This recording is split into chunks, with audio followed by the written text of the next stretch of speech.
was a kid, I lived in Alabama, way out in the country.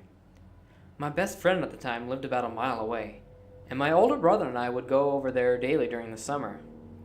Near his property is a dead forest. All the trees are there, but there's never any leaves, so it's pretty damn creepy to begin with. Sometimes we played there, but never went really far. One day my brother and my friend, let's call him Sam, wandered off while I was messing with a turtle and disappeared. I went through the property looking for them until I thought I saw one of them head into the woods. By this time it was late afternoon and getting darker. I ran into the woods but couldn't see them. Then I heard what sounded like them talking deeper in. I followed the voices, but they kept seeming to be further and further away as I tried to get closer. Then they stopped, and I felt really scared suddenly. At that moment, I realized the sun was already set, and it was starting to get dark. So I ran away back to Sam's house. My older brother and Sam were playing Nintendo in his room, and thought I was still in the backyard messing with the turtle. I could never figure out what I was chasing in those creepy woods. I have also had numerous other experiences with seemingly unattractive phenomena. I think somehow I'm attracted to it.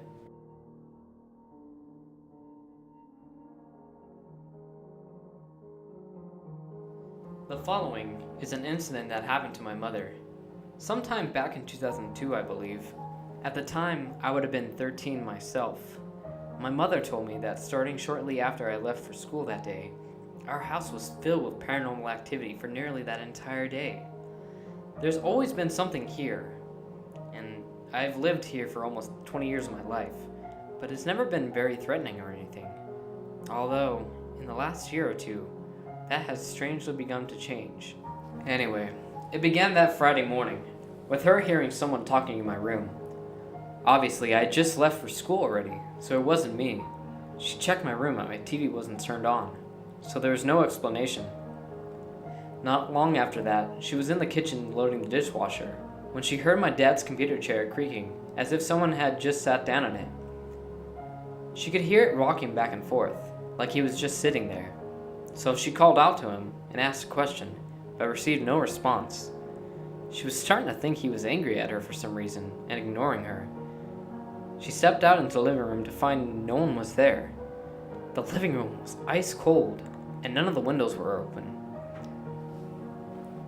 Turns out, my dad was still in bed at that point. About an hour or two later, he went out to run a few errands and left my mom at home. She was on the phone with her friend when this happened. Now, this is where things get really strange.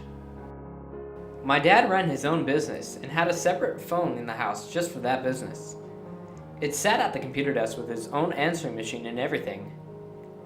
As my mother was talking on the regular house phone with her friend, she had felt a cold breeze followed by a very loud voice that echoed through the entire house.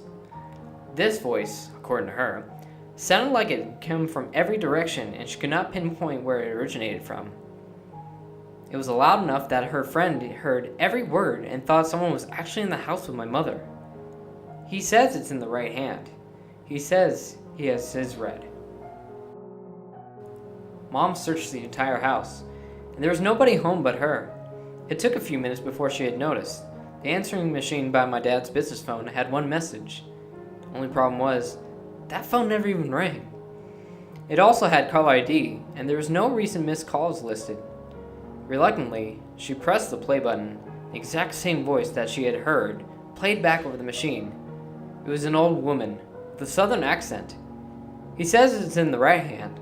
He said he has his red. We never had anything like that happen again, though we always wondered for many years after who this lady was. See, we lived in Philadelphia, and she had a southern accent, so it didn't make much sense that a southern ghost would pass through a random house in Philadelphia. We do have some people in our family, long deceased, that were from the south. Mom often wondered if maybe it was her grandmother who she never got to meet. She never knew for sure though. We also never figured out what he said it's in the right hand. He says he has his red could have possibly meant, if anything at all.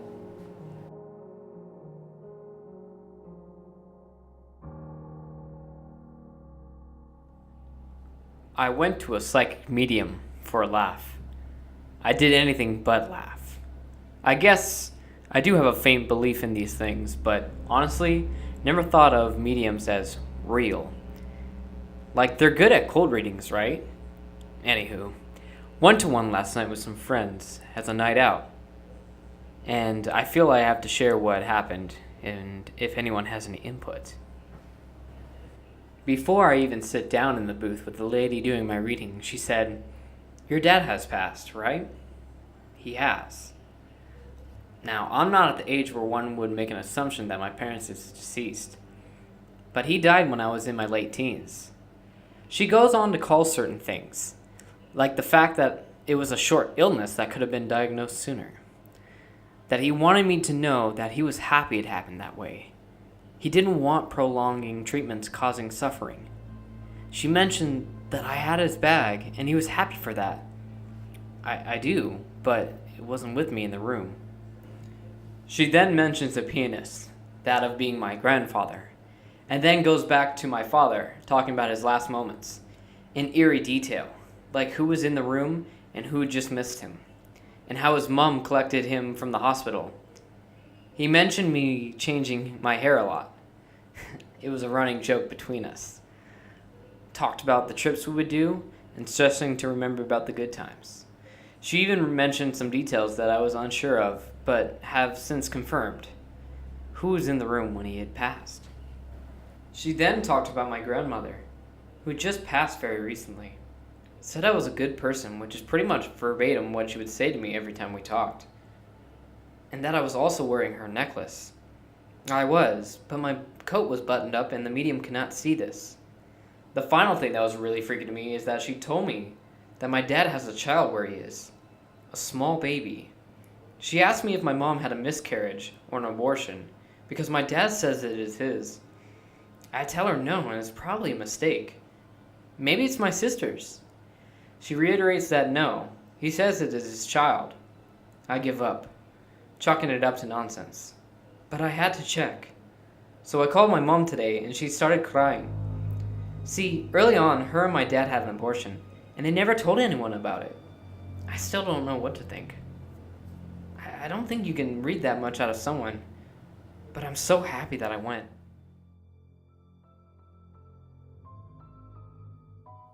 So not quite a year ago, while on a trip to Washington, a switch got flipped. Much like a light switch, this happened very suddenly. Let me qualify by adding a disclaimer. I've always been sensitive, and it does run in my family, but I've never heard or learned of anyone having done this before. So my significant other and I drove out to Washington, the state, not the capital, to see his family. After we arrived, I noticed that there was someone in the basement we were sleeping in, setting off to the corner. I chose to ignore it as I was tired, and figured that it was just a relative that was doing something and would eventually leave. I was too tired to even care. Fast forward to the next day. Suffice it to say, I was keeping some random people in the basement, in the bathroom, practically all over the place in that house. I thought at first, as most people would in a similar situation, they were just random people coming and going during a busy family get-together. Well, I was wrong. Finally, I asked my significant other who that person in the corner was. He looked at me strangely and said, "What person? There's no one there." I officially freaked out. I was seeing people who weren't even there.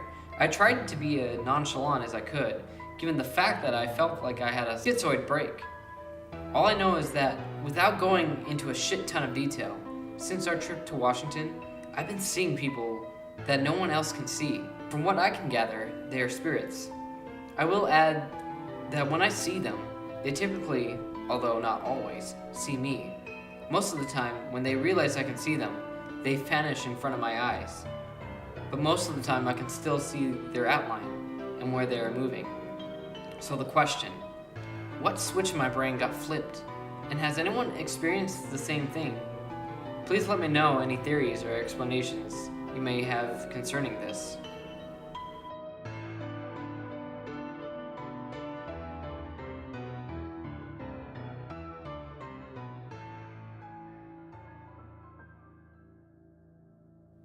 I'm an outdoorsman, and I'm very experienced in hunting, camping, hiking, and general survival. I'm very familiar and used to wildlife, and I was charged by what I believe was a cryptid called a dogman. It was charged at me and my cousin. It was not a bear. A bear can't move how it did. And it was not a normal wolf, as they can't comfortably run on two legs, whereas they charged us seemed natural at doing.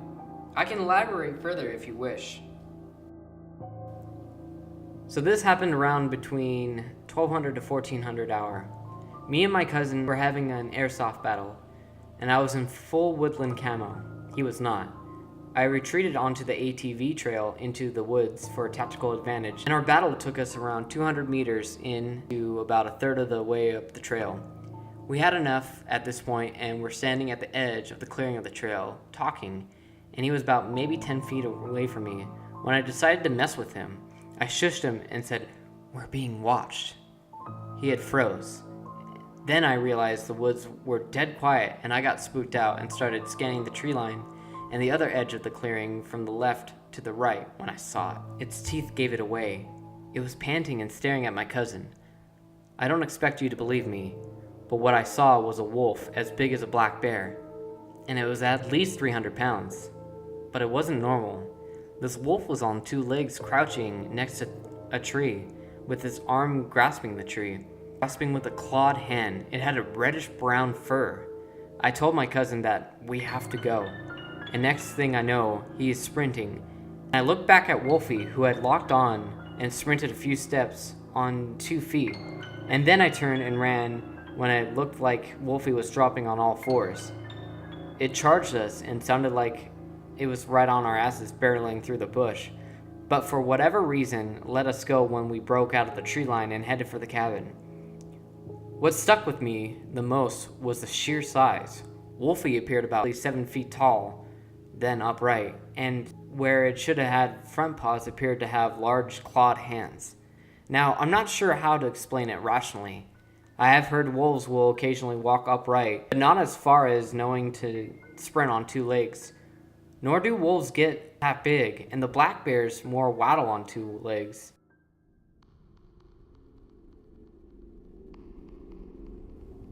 Hey guys, Benny the Jets here, and thanks for listening.